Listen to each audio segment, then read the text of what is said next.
Իսրայելը Գազայից դուրս գալիս է թե ոչ։ Իսրայելը մինչև այսօր Գազայից դուրս չի եկել եւ գալու որքան որ հասկանում եմ մտադրությունն էլ այս պահին չունի 50%-ը մոտ Գազայի տեղին ուրեմն գծով եզրափակել են եւ զորքերը մինչև այսօր էլ մնում են եւ ծանր հրետանին եւ տանկային ստորաբաժանումներն ու դիվիզիաները եւ հնարավորություն կարծում եմ չկա այս պահին դուրս գալ Գազայի կոտուց մնացել են ընդամենը մեկ ուրեմն սպանված զինվորի դի որ պետք է արաբները փոխանցեն պաղեստինցիները համասցիները փոխանցեն Իսրայելին, բայց մինչև օրս ցկցկում են արհեստականորեն, որպեսզի երկրորդ փուլը սկսվի, երկրորդ փուլը այս պահին սկսվելու դեռ հերանեկարներ չկան, թե երբ է այն սկսվելու, որովհետև դեռ պարզ չէ այն խումբը միջազգային խաղաղապահների, ովքեր որ պետք է մուտք գործեն Գազա, Իսրայելը դեմ է Թուրքիային, Հիմա դրա մասին անպայման կխոսենք, Արտյոմ, ձեր պաշտպանության նախարար Կացը ասում է, Իսրայելը երբեք չի լքի Գազան, բա Թրամփի միջնորդությունը, որոշումը, բա կառավարման նոր մոդելը, որին համաձայնությունը տվել է իսրայելական պետությունը, ել չեմ ասում խաղաղապահների մուտքը Գազայի հատված։ Այո, Կացը կարող է տարբեր տեսակի որպես Լիքուդ կուսակցության անդամ կամ պաշտպանության նախարար նման հայտարարություններ անել, բայց Նատանյահուի եւ Թրամփի միջև է պայմանավորվածությունները լինում են տարբեր տեսակի իրարամերժ հակասող նաեւ իրար հակասող հայտարարություններ, բայց հաստատի եթե Իսրայելը պայմանավորվել է Թրամփի հետ, ապա հնարավոր չէ որ զորքը դուրս չբերվի Գազայի կոտուց եւ նաեւ սա շատ թանկ հաճույք է անկեղծ ասած։ Վեճ է գնում նաև խաղաղապահների կազմի շուրջ։ Ադրբեջանը հաստատվում է որպես խաղաղապահ կոնտինգենտ։ Ոչ, Ադրբեջանը մինչև օրսել հայտարարել են, որ չեն մասնակցելու,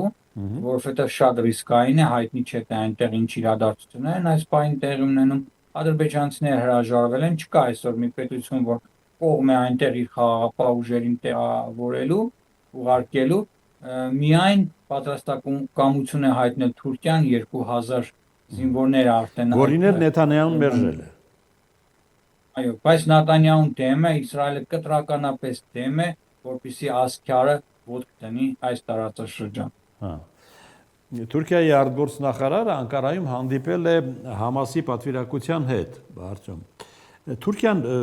ցույց է տալիս, որ ինքը ուղիղ մասնակցություն ունի կարգավորմանը, թե այդպես չէ, ընկալում։ Այո, ունի անմիջական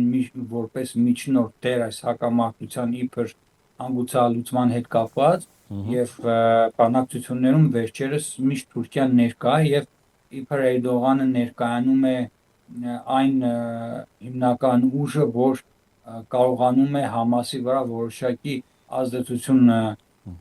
ուրեմն ունենալ, որպեսզի կարողանա որոշակի բանակցությունների հետ կապված առաջխաղացում գրանցել, բայց փաստը այն է, որ այս պայծրությամբ ոչ մի առաջխաղացում էլ չկա, այնինչ եղավ,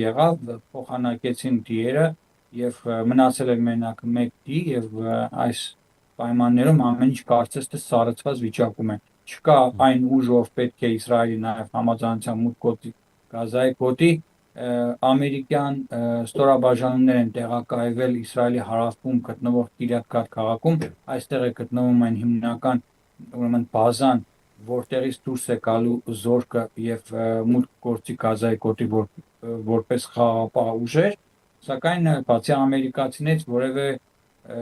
զինվորներ, որևէ տեսակի ստորաբաժանումներ հաստատորեն այս պահին Կիրյաթ Գաթում չկան։ Տպավորություն չկա, որ Թրամփը երկընտրանքի մեջ է, հովանավորի Էրդողանին թե Նեթանյահուին։ Այո, կա, որովհետև Տրամփը միշտ Էրդողանին կողում է, ասենք որպես լիդեր, որպես տարածաշրջանային լիդեր պետություն, ի գլխավորությամբ Էրդողանի, Նետանյահուն էլ համարվում է Իսրայելը համարվում է Ամերիկայի, այսպես ասենք, համար մեկ դաշնակիցը եւ երկու քարի արանքում այսպես հայտնվել է Տրամփի վարչակազմը փորձում է Նետանյահուի կառավարությանը համոզել, որ գուցե թույլ տանք շանս տանք Թուրքիային ուրեմն գալ եւ մասը դառնալ այս գործընթացներին, բայց գիտեք, որ Իսրայելը կտրականապես դեմ է այս պահին Իսրայելը ստեղծել է նոր ալյանս, նոր ռազմական դաշինք Կիպրոսի եւ Հունաստանի հետ, ստեղծվելու է նոր ստորաբաժանում, Իսրայելը եւ Հունաստանը տալու են 1000 զինվորներ եւ 500 Կիպրոսը, եւ այս զինվորները ոչ թե լինելու են միայն հետև զինված զինվորականներ, այլ նրանք ունենալու են իրենց հետևում եւ օդային ավիացիա եւ սուզանավեր եւ ծովային ծովային ուրեմն ստորաբաժանումներ եւ ավիացիոն էսկադրիլյաներ, մի խոսքով բավականին լուրջ ուրեմն այսպես բազա եւ Իսրայելը այս պահին օգնում է Հունաստանի մի քանի կղզիներում հակաօդային պաշտպանության համակարգեր ուրեմն տեղադրել։ Այսինքն Իսրայելը չի կարող մի կողմում միջերկրածովում ունեցած Թուրքիայի հետ լուրջ այս հակասություններով հանդերձ Սիրիայում աճած Թուրքիայի ուրեմն ազդեցության հետ կապված նաև թույլ տալ, որպեսզի Թուրքիան այժմ էլ քիթը խոթի դեպի Գազայի կոտի դեպի իր անմիջական ուրեմն տարածք, նամանավանդ որ Թուրքիան արդեն իսկ գտնվում է Սիրիայում եւ ասենք կարելի ասել, որ Թուրքիան դարրել է կամա թե ակամա իր ազդեցության ոլորտի հետ կապված Իսրայելի անմիջական հարևանը, որը շատ վտանգավոր է եւ դեռևս հունվարին Իսրայելի վերլուծական կենտրոններից մեկը ներկայացել էր տվյալներ կառավարությանը, որ Իրանից հետո շատ մոտ ապագայում Թուրքիան դառնալու է Իրանից հետո համար առաջին ախոյանը Իսրայելի համար։ Այսինքն Իրանի հետ էլ կոնֆլիկտը վերսկսելու հավանականությունը պահպանվում է։ Այո, Իրանի հետ պահպանվում է, որովհետև Իրանը այժմ ստանում է եւ հրթիռային վառելիք Չինաստանից, ստանում է նաեւ հակաօդային պաշտպանություն, այժմ լինելու է հակամարտություն, լինելու է նոր այսպես կարճ գուցե եւս երկու շաբաթյա բախում Իսրայելի եւ Իրանի միջեւ եւ այս անգամ իրենց ուժերը չափելու են չինական հակաօդային պաշտպանությունը, չինական հրթիռներն ու Իսրայելի հրթիռները, այսինքն Չինաստանը գտել է իրեն համար լավագույն հարթակը իր զինատեսակները անմիջապես գործի դնելու, օգտագործելու եւ տեսնելու դրանց հնարավորությունները, պլյուսները եւ մինուսները։ Իսրայելի վարչապետ Նատանյահուն ամսու 29-ին մեկնելու է դեկտեմբերի եւ հանդիպելու է Վաշինգտոնում Թրամփի հետ ԱՄՆ մեկնելու օրակարգում Իրանի հիմնախնդիրն է, քանի որ ըստ Նատանյահուի հայտարարությունների եւ հետախուզության Իսրայելի բավականին լուրջ աշխատանքներ հրթիռային պոտենցիալը լրացնելու հետ կապված Իրանը այս պահին աշխատանքներ իրականացնում 24-ժամյա ռեժիմով կարողանում է այս աշխատանքներն իրականացնել եւ բավականին համալրել է իր կորցրած պահեստները հրթիռների բալիստիկ եւ այս պահին էլ երկու իրար հաջորդող օգտագործելով բալիստիկ ու հակաօդային պաշտպանության միջոցներ Իրանը ռազմական զորավարժություն է իրականացնում Իրանում, որը նաև որոշակի այսպես մեսիջներ է պարունակում դեպի Իսրայել։ Դրա համար Նատանյահուի վարչակազմը մի փոքր այսպես որ լրատվամիջոցը Իսրայելի բացում է, անմիջապես խոսում են Իրանի հնարավոր հարձակման մասին, Իսրայելի հնարավոր պաշտպանման կամ Իսրայելի հնարավոր հարձակման, Իրանի պաշտպանության եւ հակագրոհի հետ կապված Խնդիրն այն է, որ այս պահին, քանի որ Վենեսուելայում գիտեք ինչ իրադարձություններ են տեղ ունենում, ամերիկյան ավիակիրները գտնվում են այնտեղ, Պարսից ծոցում չկան ավիակիրներ, չկան, ասենք այն հածանավերը, այն տարբեր տեսակի ուրեմն նավային ուրեմն ուժը եւ ավիակիրները, որոնք պաշտպանում են Իսրայելի օդը եւ աստված մի արարածը, եթե այսօր Իրանը որոշի, ասենք, մեկ համազարկով մի քանի 100 հրթիռ ուղարկի դեպի Իսրայելի կողմ, Իսրայելի համար իր դաշնակիցների հետ միասին շատ դժվար կլինի այդ հրթիռային ուրեմն հարձակումներին հակազդել, որովհետև այն ժամանակ եւ Ամերիկայի Միացյալ Նահանգների ավիակիրների վրա գտնվող այդ ավիացիան էր փորձում հրթիռները խոցել, նաեւ ավիակիրների վրա գտնվող հակաօդային պաշտպանությունը,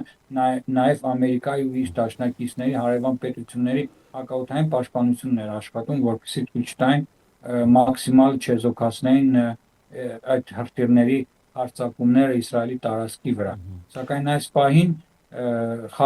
խաղի կանոնները փոխվել են, ոչ մի նավ այստեղ տարածաշրջանում չկա, Իսրայելի օդը պահվում է միայն Իսրայելի հակաօդային պաշտպանության միջոցներում։ Նեթանյահին հայտարարում է Իսրայելը 110 միլիարդ դոլար կծախսի անկախ ռազմաարդյունաբերության զարգացման համար։ Այսինքն սեփականի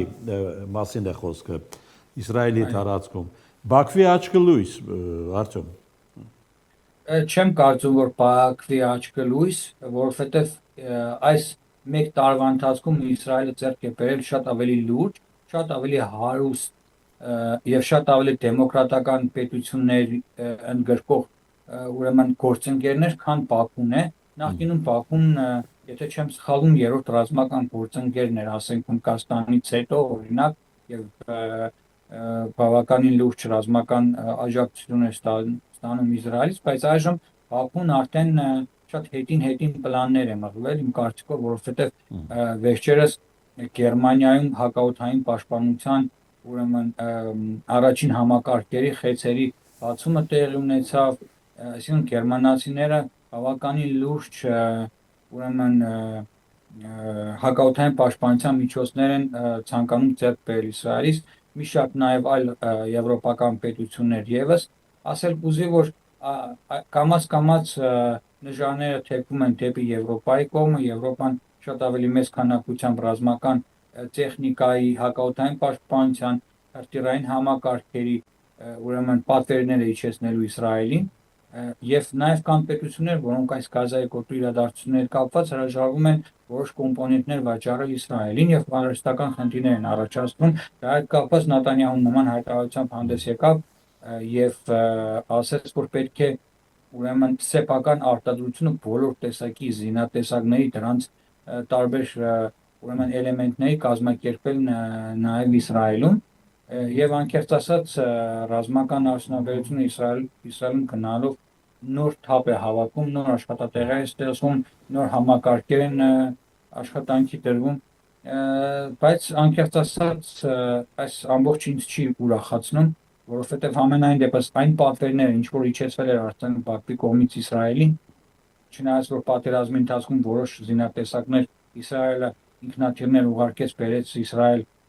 ասենք ռազմական գործողությունները տարբեր թատերաբեմերում իրականացնելու համար, ամենայն դեպս իրավիճակը սա է եւ Բաքուն այնինչ որ 44 մինչև 44 օրյա պատերազմը 5 միլիարդի ստացել էր արդեն զենք զինամթեր եւ գիտեք ինչպիսի ուրեմն հնարավորություններ ձեռք բերել այժմ էլ 44 օրյայից հետո իմ հաշվարկներով եւս 4 միլիարդ դոլարի տարբեր ռազմական պայմանագրեր ունի Իսրայելի հետ, չնայած այդ ռազմական պայմանագրերի ժամկետները շատ փոխվել են, շատ լուրջ փոխվել են, որովհետեւ Իսրայելը առաջնահերթ փորձում է ապահովել իր բանակային պահանջները, Հասկանալի է, դա տեղեկացրել է նաև մյուս պետություններին, որ ուշ է մատակարարելու այդ պատվերները։ Դե հիմա մեր ուղղությամբ Հայաստան արդեն դեսպանություն ունի Իսրայելում։ Կան շփումներ, կարելի է ինչ որ աշխատանքի գնահատում անել դեսպանատան։ Դեսպանատունը աշխատում է տարբեր հանդիպումներ իհարկե տեղի են ունենում դեսպանի եւ տարբեր դեսպանությունների միջև եւ սա փաստ է վերջերս օրինակ մեր մոտ էր Սփյուռքի գործերի գլխավոր հանձնակատար պարոն Զարե Սինանյանը իր ղեկավարած պատվիրակությունով հանդիպումներ տեղի ունեցան համայնքային ուրեմն գետնի վրա եւ Երուսաղեմում հանդիպում տեղի ունեցավ պատվիրակետ օրինակ պարոն Սինանյանը հանդիպում ունեցավ քննարկել են բազմաթիվ շատ կարևոր հարցեր այդ թվում նաև Պովերի պարտեզի դատական հիմնախնդիրները Այսինքն դեսպանատունը զբաղվում է հայկական տարածքների հարցով Այո, այսինքն պարոն Սինանյանը եկել է որպես Հայաստանից պատվիրակություն, որպեսզի ծանոթանա տեղում իրավիճակին, Կովերի պարտեզի հետ կապված մնացած բոլոր հիմնախնդիրներին ըստ համայնքների սկզբում նրան ընդունել էր պատվիրակը շատ չէր, ու իհարկե դեսպանատուններ ընդունել նաև, այսինքն բավորել էին մեր պատվիրակությունը հանձինս դեսպանի, այսինքն այնուհետև պատվիրակությունը եղել էր նաև Հայֆայում, Հայֆայից հետո մենք ընդունեցինք նրանց, սիրով սկզբում ծաղկեպսակ դրեցինք Հայոց ցեղասպանության անմեղ զոհերի հիշատակին Պետախտիկվայում, որից հետո նաև հանդիպում ունեցավ Յաֆոյի հայկական Թել Ավիվ Յաֆոյի հայկական Սուրբ Նիկողայոս վանքի սրահում, բավականին մարդեր հավաքվել, քննարկվեցին նոր ներկայացվեց հանձնակատարի կողմից տարբեր ծրագրերը եւ նաեւ բավական երկար հարց ու պատասխան տեղի ունեցավ սկսած հողային հիմնախնդիրներից, նաև հայնադարձության հիմնախնդիրների հետ կապված, այսինքն զգացվում է, որ Այսինքն Արտем, փոխարկոսնախարարն է եկել Իսրայել դեսպանատուն եւ ունենք, կարևոր առույց է, դեսպանատունը որևէ երկրում։ Հիմա կարելի է չափել հայ-իսրայելական հարաբերությունների տեղաշարժը, կա այդպիսին։ Ես անկեղծ ասած շատ լուրջ տեղաշարժ չեմ տեսնում, բայց վերջին այցելությունը արտգործնախարարության փոխարկոսնախարարի եւ նրա հանդիպումները եւ այսօր կարդացի, որ նաեւ եթե չեմ սխալվում, Իսրայելի դեսպանը եւ պատվո-հյուպատոսը նաեւ Հայաստանում էկոնոմիկայի նախարարությունում պարոն Պապոյանի հետ էին հանդիպել, քննարկել են համատեղ տնտեսական ծրագրեր, այսինքն այս վերջերս կարծես թե Իսրայելի կողմից որոշակի դրական տեղաշարժեր, որոշակի դրական, այսպես մեսիջներ են ուղարկվում դեպի Հայաստան, քանի որ ինստինկտյան արդեն Իսրայելը շահագրգռված է, քանի որ Թրամփի ուղին էլ կա, որոշակի հարաբերությունների բարելավման Հայաստանի հետ։ Պատերազմական դրությունը սառել է, չկա, կյանքը վերադարձել է Իսրայելում իր բնականոն, թե չէ։ Այդ թվում մեր համայնքը ինչպես է զգում։ Այդքան էլ չէ, ճիշտ է, հրթիռներ չեն պայթում այսօր եւ մարդիկ արդեն կամա վերադարձել են իրենց առօրյա կյանքին, բայց համենայն դեպս բավականին լուրջ պակաս է զգացվում այն կամավորների տարբեր ստորաբաժանումների, նոր ստորաբաժանումների ձևավորման հետ կապված եւ դերևս մարդիկ շարունակում են գնալ, ասենք, իրենց հավաքների եւ համենայն դեպս հիմա վաղ կա այս պահին, որ նոր ռազմական գործողություններ կարող է սկսվեն հյուսիսում։ Երևի տուրիստներն էլ խուսափում են Իսրայելը։ Լիբանանյան կողմն է ավելի հիմա պայթյունավտանգ, քան թե Իրանը, որովհետև ինչպես գիտեք, Լիբանանում ռազմական տարբեր գործողություններ անդադ Իսրայելը իրականացնում, նոր քիչ առաջ էլ կարդացի հայկական աղբյուրները հայտնում են, որ եւս մեկ ահաբեկչի են Լիբանանում Հեզբոլլահի սպանել, ով ասենք Իսրայելի հյուսիսային շրջանների հրթիռահարությունների անմիջական հրամանատարներից մեկն է հրթիռահարությունները կազմակերպելու, այսինքն 24-ժամյա ռեժիմով Իսրայելը շարունակում է Հեզբոլլահի մարտիկներին սպանելու, ոչնչացնելու այս գործընթացը եւ միևնույն ժամանակ մեսիջներ են ուղարկվում անընդհատ Այունի Լիբանանի կառավարությանը, որ բավական է մեր համբերության բաժակը շուտով կսպառվի եւ դուք պետք է լուրջ աշխատանքներ իրականացնեք Հեզբոլլահին զինաթափելու ըստ պայմանավորվածության, ինչ որ պայմանավորվել են Ամերիկայի Միացյալ Նահանգների միջնորդությամբ։ Բայց խնդիրն այն է, որ կոնկրետ 2 օր առաջ վերացրել էին հարավային Իսրայելի ստորաբաժանումներից ոչ հեռու 3 ուրեմն